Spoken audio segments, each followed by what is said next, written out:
So across those B2B organizations that we work with that want to focus on growth, I think the way in which they're contemplating how that growth is going to be achieved has changed from the way it has in the past, and it has to do with sales, marketing, and product innovation or product marketing working closely together to be able to identify what are the right pathways into the marketplace. So what I mean by that is from a sales perspective, how do you ensure that you've got a sales organization that's aligned appropriately to the marketplace,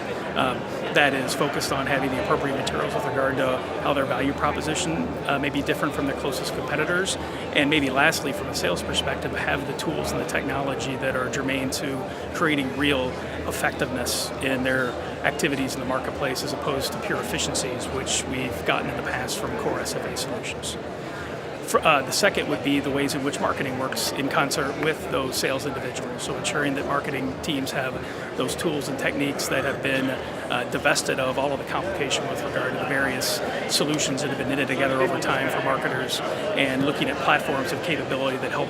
those marketing individuals focus more on what that buying experience is for an organization, for an individual, and not getting weighted down with being able to architect these solutions that help them to be able to address and reach the marketplace.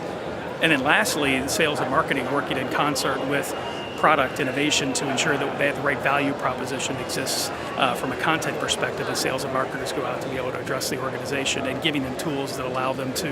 manage those value propositions over time, pivot them specifically to those organizations in which they serve or they're seeking to gain business with, and maybe lastly, over a long period in time, and to be able to create that relationship with those organizations to co-create on what the value prop is and the value they're receiving from those products and services. And then lastly, take that co-creation to have it closed loop back into their marketing efforts to be able to attract others in the marketplace that see that same value that they've created with their companies.